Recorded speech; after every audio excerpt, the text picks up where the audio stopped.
Greetings, blessings, and good fortune, everybody. Glad to be back for another Thursday of the Bitcoin Otter Show. Happy to see you. Don't know if anybody's on yet. We're going to check that out. But we got a lot for you today. A lot of things are happening. You know, as you know, this, I guess we could call it clown world that we got going on here. There's a lot of things going on. And as I like to say what you will about our times, but they're not boring. That's something you can't say. You can't say, hey, Otter, our times, we're bored over here. No. You can say a lot of things, but you can't say that. Or if you do, well, you're not being truthful. Fact of the matter is, we have opportunity knocking. And you might say, well, okay, what are you talking about, opportunity knocking? Well, first of all, we're on the right side of the grass, right? So God has given us yet another day. And I thank you, Lord, for that. We have another day to try and do better than the day before. Opportunity number one. Opportunity number two, this is what I'd like to talk about for a little bit, is that we have the opportunity to help our brothers and sisters in America, fellow Americans, wake up.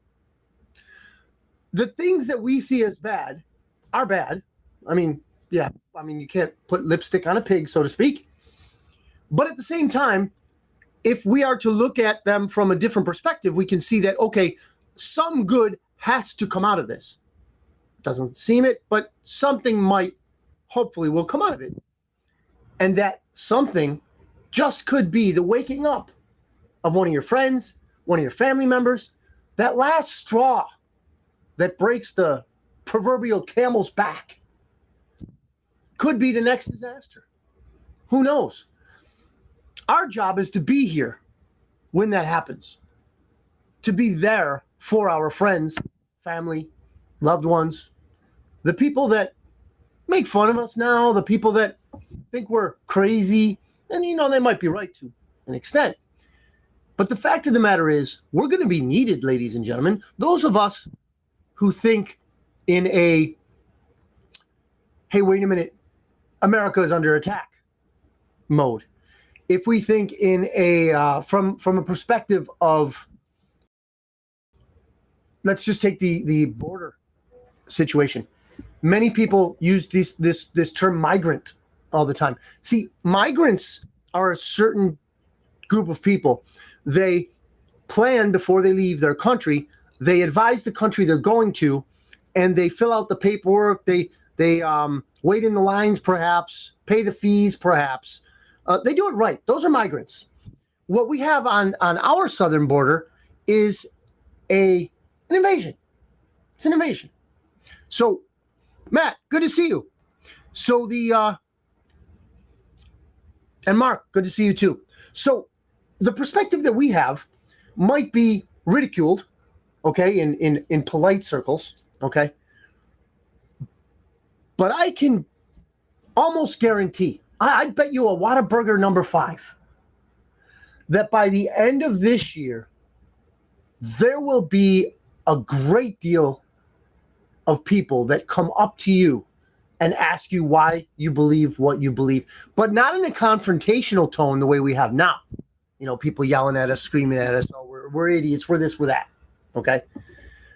I bet you, Whataburger number 5, that by probably summer, there's going to be people like opening their eyes and wondering what happened. I was on this train. I thought it was good. The news told me it was good. The news said we're going good places. The news said our economy was fine. And then the train went over the bridge. The bridge collapsed because our economy's bad and nobody invests in infrastructure anymore. The bolts rusted out. And there I was at the bottom of the gorge. Now, this is figurative, of course. But the fact of the matter is, I anticipate those of us who see the trouble coming, are going to be needed to wake up our brothers and sisters. That's a hunch that I have. And again, I'd be willing to bet a Whataburger number 5. In case you're not from around here, a Whataburger number 5 includes cheese and bacon. Oh, it's good. I love it. Anyway, we've got a little bit of stuff, okay? to bring you up to Raul. Good to see you. Tim. All right. We got Tim on and John. Glad to see you all. Okay. So I'm going to go into a quick update on some of these statistics that I believe give us a sense of where our economy's at. So gold, prior to the show, $2,039 an ounce. Okay, it's high. We all know that. But it's still within a range, meaning, in my opinion, it's still suppressed. Okay, because gold should be way higher than this. Same with silver, $22.98 an ounce. To me, it's crazy, especially silver, because not only is it a precious metal, but it's an industrial metal. There are many uses for silver, and they're being exploited as we speak. So silver should be much higher than $22.98. Now, here's one, my favorite, Bitcoin. Prior to the show, $46,300. 46,300 Federal Reserve notes will get you one Bitcoin. Now, a few months ago, it was only 16,000. In total, I believe 2023 proved to be a gain of 130% for Bitcoin. That's pretty good. Jared, good to see you. Jason, glad you guys could make it. So 130%, you say. I say. You're saying on your side. You say. But I say 130%. And we haven't even run into what's called the halvening. Jared, you know all about that. The halvening is where the actual minting of, the issuance of Bitcoin gets cut in half. Happens every 4 years because it's in the deflationary program of Bitcoin. So they're estimating in April, Jared, stop. He's asking me if the earth is really flat. Well, I haven't walked it entirely, so I can't say. Tim says, jump in. Oh, what do you think about jumping in or wait for the next drop? There's two schools of thought on that, Tim, and I assume you're talking about Bitcoin. Two schools of thought. One is the dollar cost average, meaning no matter what, you're going to, it's kind of like your 401k. You're going to put into it regardless, $100, $200 a check, whatever. There's that school of thought, which is a dollar cost averaging, but it's also more of a methodical, put it on automatic, forget about it kind of investment. Then there's the buy the dip strategy, which I think is good. I try to do that, but I don't always have the money to throw into, $100, $200 or whatever into Bitcoin every, check or month or whatever when the dip hits. I'm going to get into it in a minute about why the next dip might be delayed a little bit. And I'll get into that in a minute. Now, the average mortgage rates here, hopefully you're not in the position right now, ladies and gents, to be forced into buying a new home. Because these interest rates are still not optimal, still not even good. Sue, good to see you. Brian, glad you could make it. Matt says 100% on the flat earth there. I don't know. I mean, I haven't been to the edge. They say that there's an ice wall at the edge. I don't know. That's what they say. They say. I don't know. So average mortgage rates for a 30-year rate, you're looking at 7.06 around the country. 15-year rate, you're looking at 6.42. So like I say, hopefully you don't have to buy a home or a rental property or anything like that just yet. Hopefully it will come down, and there are some that believe it will come down drastically. Perhaps not the interest rate so much, but the prices, which would be great. Well, not for those of us who are looking to sell, but those who are looking to buy would greatly appreciate that. So here's that news that I want to tell you about Bitcoin. So, Joe, good to see you. Go Bills. I don't know if you've been following this, but there's a thing that passed. I think it was today. Might have been today. That the regulators of our financial economy, they approved Bitcoin ETFs. So what are Bitcoin ETFs? It's like an index where you can bet on Bitcoin's value going up or down, but you don't actually invest in Bitcoin. Okay, kind of like a commodity exchange where you're betting on the price of corn, cocoa, coffee, whatever, but you don't actually take the delivery of the cocoa, corn, or coffee. Similar thing. So Matt says, they also said the Titanic was sunk by an iceberg, but we know it was the cabal. Absolutely right it was. Noe, good to see you. Yeah, that's a great story, everybody. We'll get into that one of these days. Maybe I should do a whole show on those kind of things because a lot of people don't understand that it wasn't actually the Titanic either that went down. It was its sister ship, the Olympia. Check it out. Don't believe me.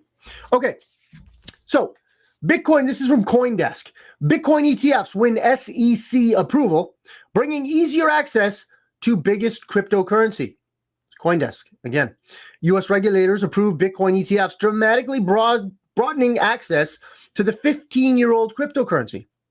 The Securities and Exchange Commission, SEC, on Wednesday declared, this is yesterday, declared effective key filings from the markets seeking to list the groundbreaking products.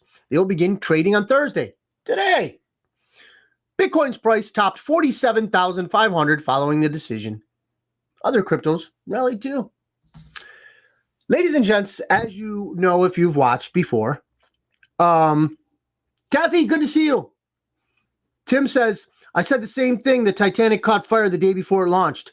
Is that what it was? Okay, so I thought it was a switcheroo because the Titanic was, no, the Olympia got bumped or something, but we'll get into that one of these days. Anyway,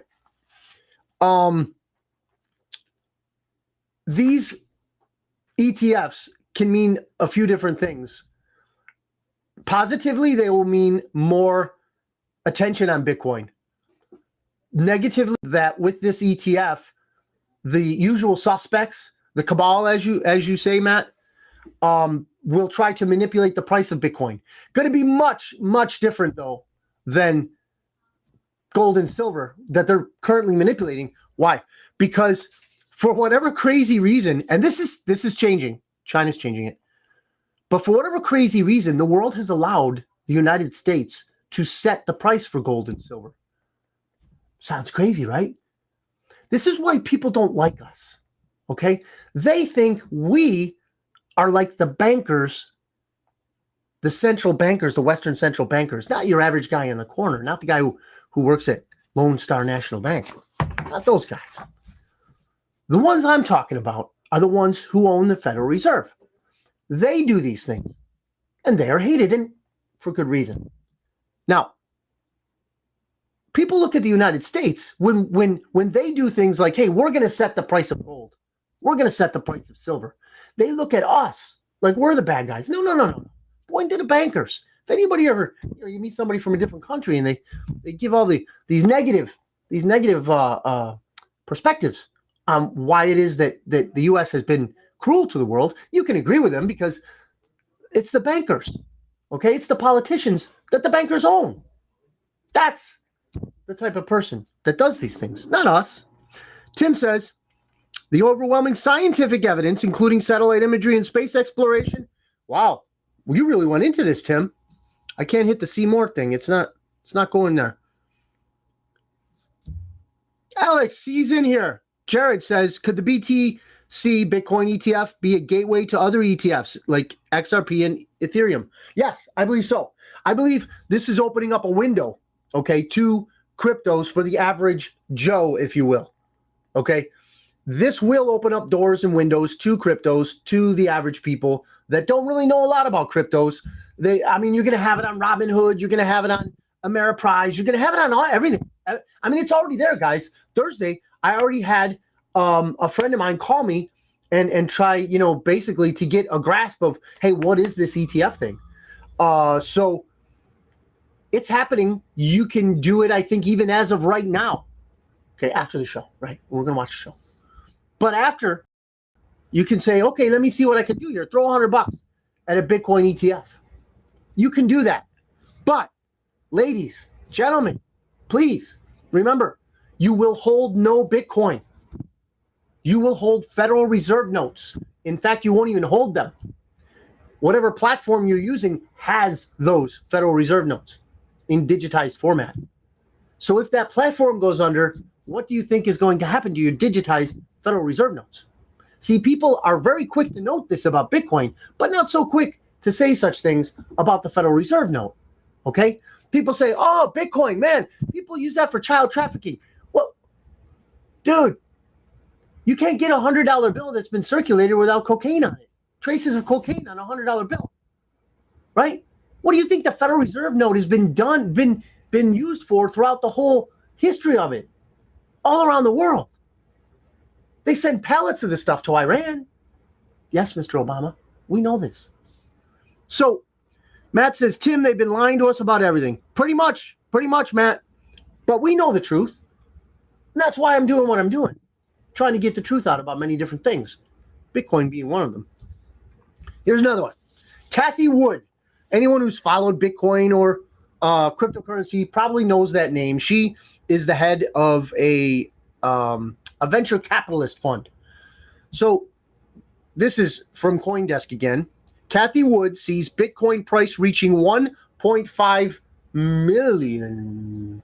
$1.5 million by 2030 after this ETF approval.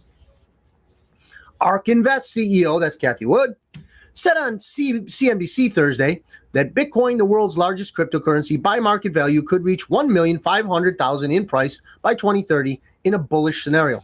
Now, if you're familiar in any way, shape, or form with cryptos, you know that there are people out there that say these kind of things all the time.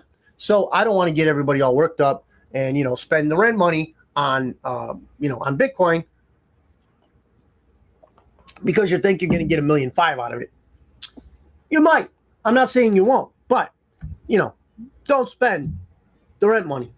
My advice. And I'm not a financial advisor. Again, I don't have a tie. So, and I certainly didn't go to, what do they call it? They call it college, I think, Joe. Never went there. Unless they had a kegger. I was there a few times, and Matt knows about that. Well, Matt went with beer balls.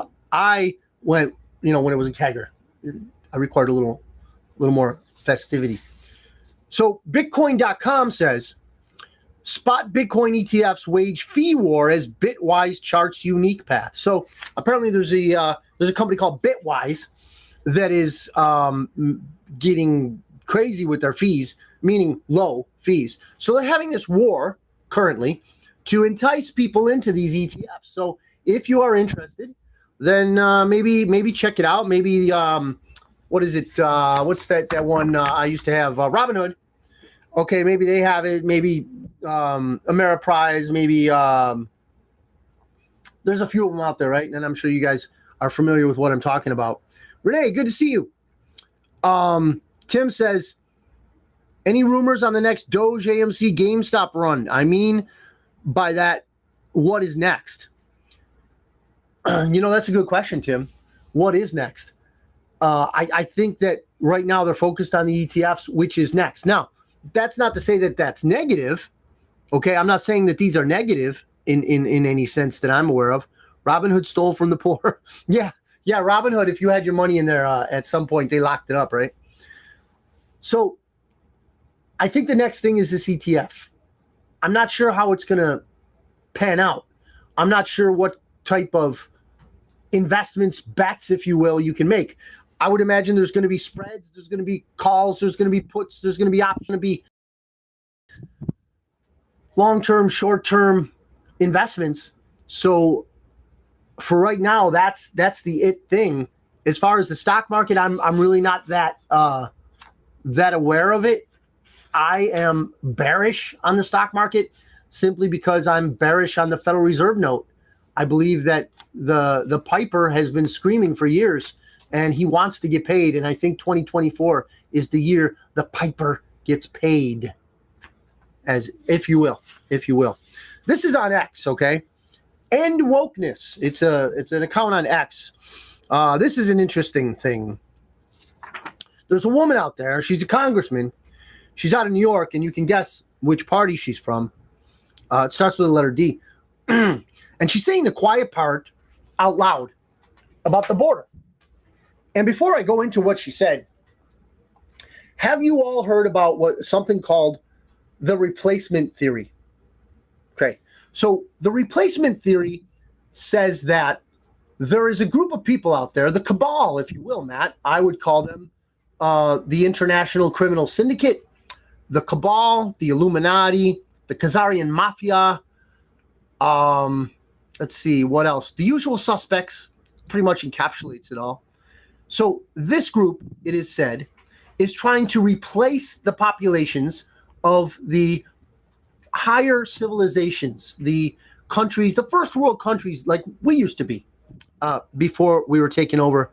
Rossetti, hello, how you doing? Before we were taken over by these usual suspects, before the insurrection of 2020. So before that occurred, we at least had a semblance of leadership from anyone else other than these people. So the replacement theory says that they want to get rid of people like us that are semi-active in voting, that we are perhaps aware of what's going on in our community, and we care. We care about the country. The replacement theory says they're going to replace us with others. Now, whatever you want to say as an argument against it being true, I would point to the southern border and say, wait a minute. 8 million? 3 million? Well, first it was 3 million, 4 million people in a year. We're looking at 8 million by election time. Okay? That's replacement theory. Why are we bringing these people in? And I have an answer. And this congresswoman, what's her name again? Clark, out of New York. This is on X, End Wokeness. Says, well, he has a video. He has a video of her. And she says, I need more people in my district. Let me give you the whole quote. We have a diaspora that can absorb a significant number of these migrants. Again, with that migrant word. Excuse me. And when I hear colleagues talk about the doors of the inn being closed, there's no room at the inn. I'm saying we need more people in my district just for redistricting purposes, and these members could clearly fit here, says Congresswoman Clark in New York. What do the people of, because she's certainly not the people. She's government. She's certainly not the people. What do the people of New York think now that, and I don't know if you've heard this, and I don't have this on hand right now, but they're kicking school children out of public schools in New York to house migrants. Migrants.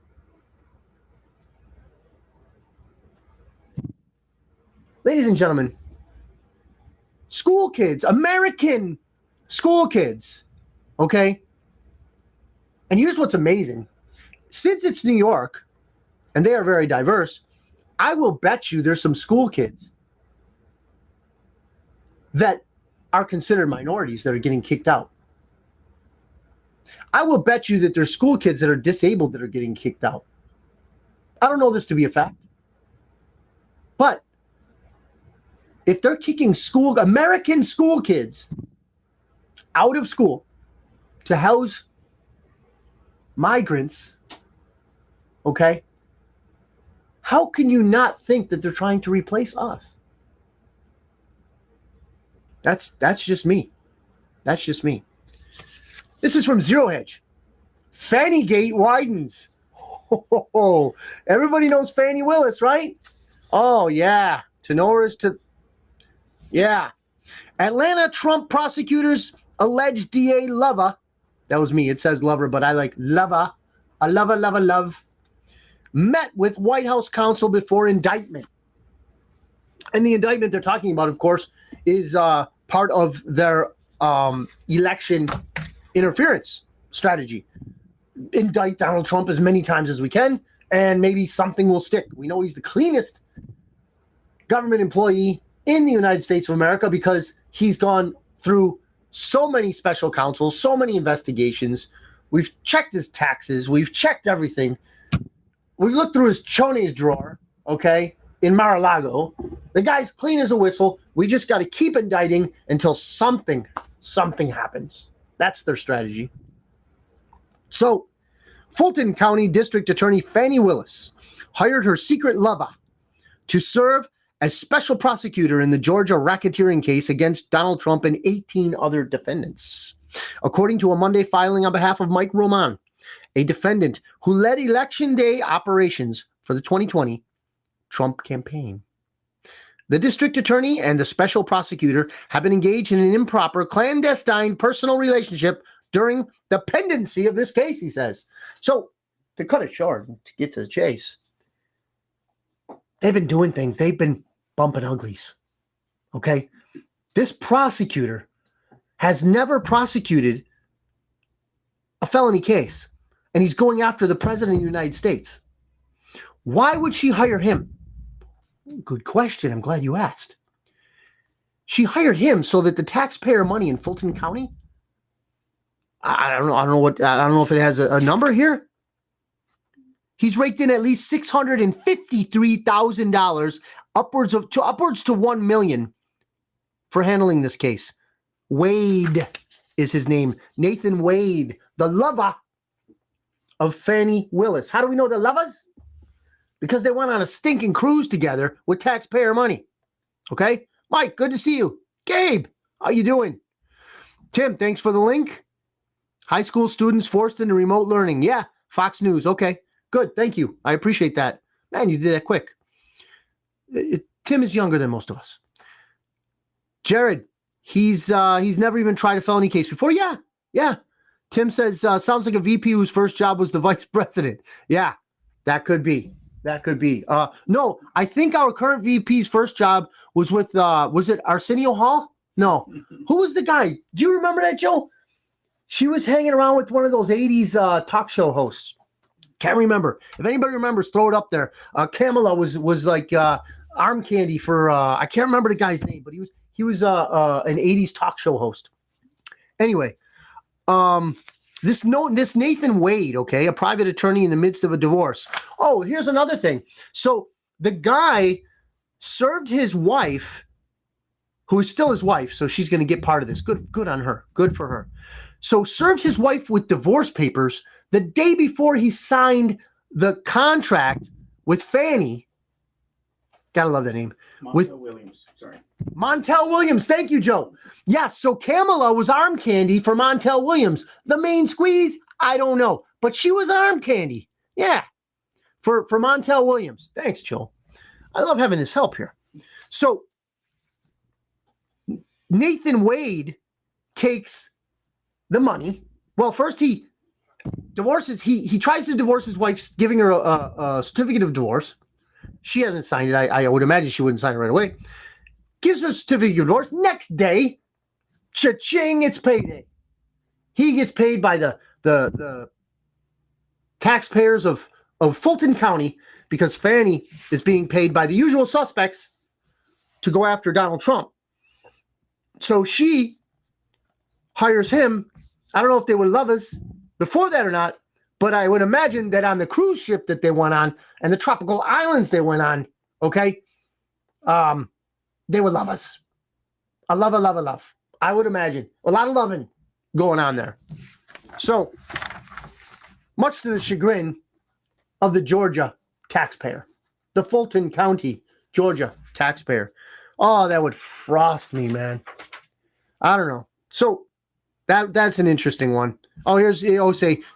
So that pile of taxpayer money benefits Willis as they've traveled together to Florida, the Caribbean, and Napa Valley, California.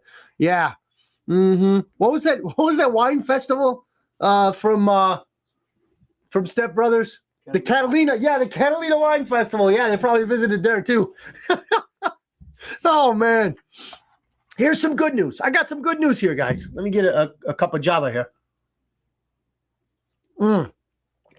Gotta love that. So on Thursday, this is in Germany. Those freaks. Remember, one of the reasons why I call it the International Criminal Syndicate is because it's international. They're everywhere, except for, well, China has their own criminal syndicate, and they might even, be there. Russia's another story, but they're in Germany, and they want to cut the tax breaks. They want to cut off the tax breaks for the German farmers. Ladies and gents, these people are sick, okay? The people that want to rule this world, they don't eat off of the same food that we eat, right? Catalina wine mixer. Thanks, Tim. So Tim says that was a theoretical comment, not naming anyone. Okay. Fair enough.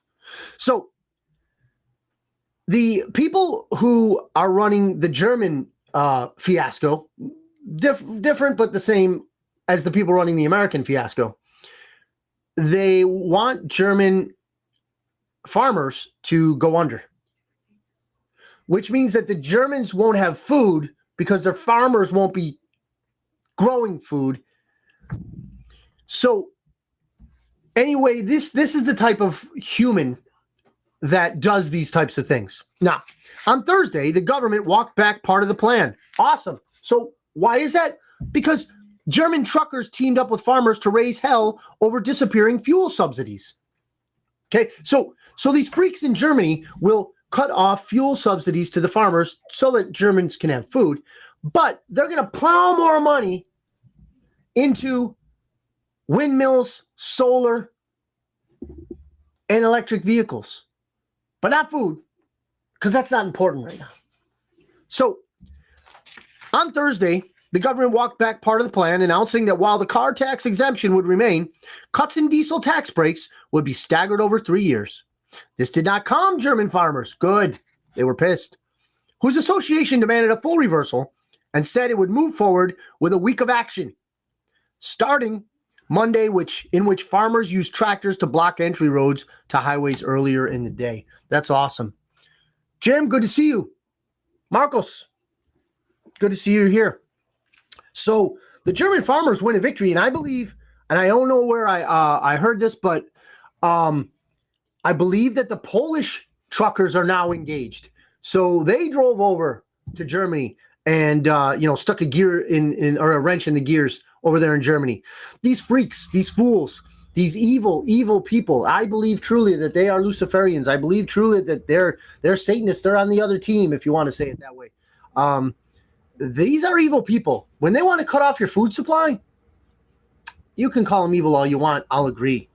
So we're going on the halfway mark, and as my professional producer has taught me, we want to recap a little bit here at the midterm. Here we are on KCYP, the city, FM 97.7 out of McAllen, Texas. We're here in the McAllen Creative Incubator, right? So we're going out on 97.7, the city, YouTube, Facebook, and we're going off the Bitcoin Otter YouTube channel and Christopher Ott's Facebook channel. Glad to have you here. I really enjoy this. We're having a good time. Got a lot of lively discussion here. Chris, I need a haircut. I know. Thank you, Jim. It's just, I haven't done it yet. I will. Thank you, though. So this is on Zero Hedge, their X account, right? Full-time workers plunge 1.5 million in 1 month to lowest since February 23. Ladies and gents, we're hearing all these job numbers from the usual suspects, the liars. Okay, the ones that get paid to stand in front of us and just lie. Jobs numbers are great. Jobs are doing great. Well, there's two parts to that. One, they're lying. Two, it only takes a quarter, which is the 3-month period after those jobs numbers comes out, for them to revise them. Sometimes even less, like a month. They'll we got to revise those numbers because they lied. You're not going to get the true numbers when they speak to you. Okay, Corinne, whatever her name is, she's never going to tell us the truth. We know this.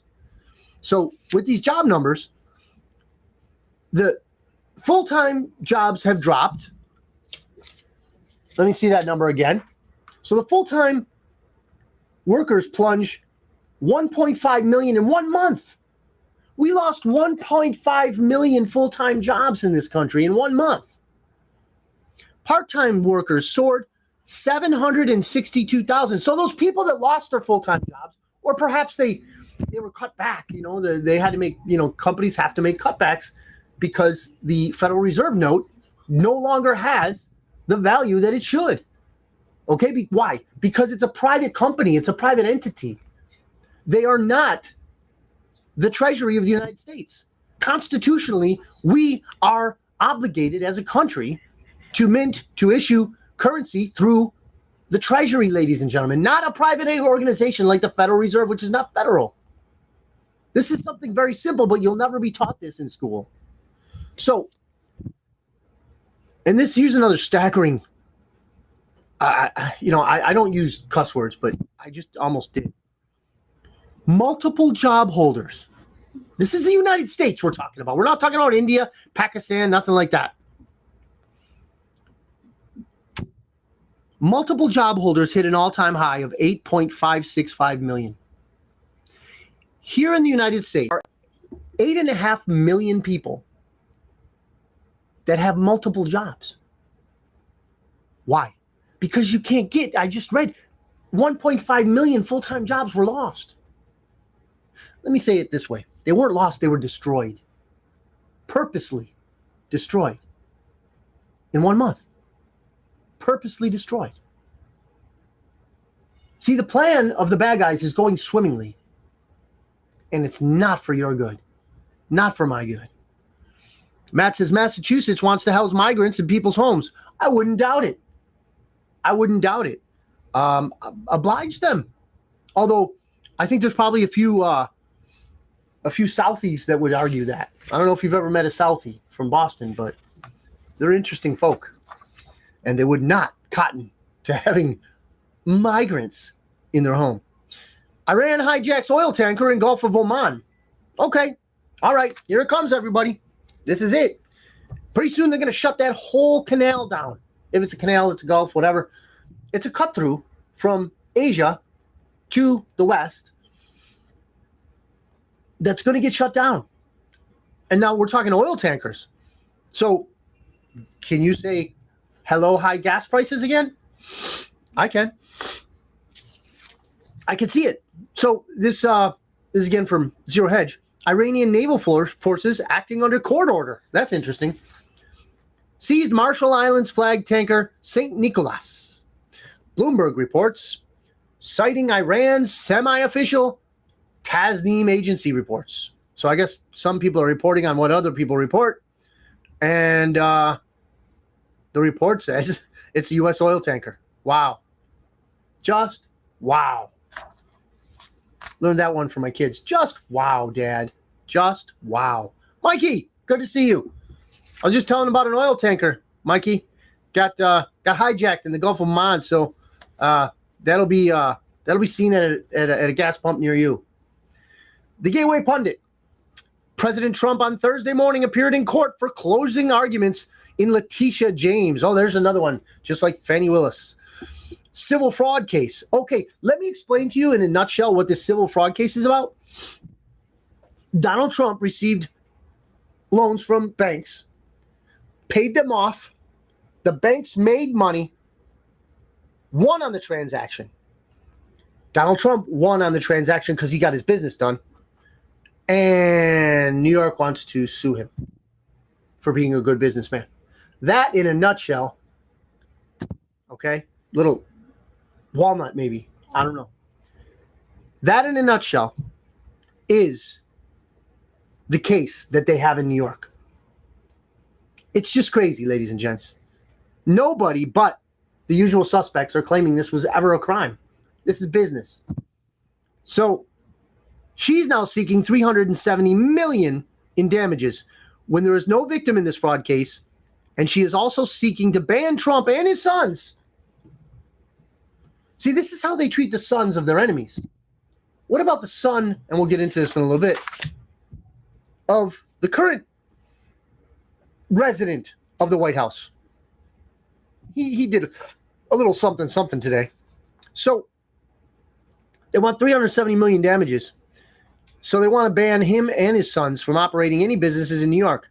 She accused Trump of inflating his assets and defrauding lenders, and insurance companies. No, this is after they already got paid back with interest. Anyway, this is what Donald Trump says. I guess he wasn't supposed to, the Engeron algorithm, whatever his name is, this creature in the court there, he said that Jim says, what do you expect? New York sticks it to you coming, going, and everywhere in between. Yes, they do, Jim.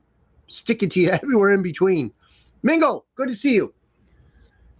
So this Donald Trump, he wasn't supposed to apparently speak, but he did. He did. At the court there. Well, I think, Your Honor, this is Trump. I don't do a good Trump impression, or I'd show you that, but I don't. That this case goes outside the facts. The financial statements were perfect. The banks got back their money and are happy as can be, says Trump. When you say don't go outside of these things, we have a situation where I'm an innocent man, says Trump.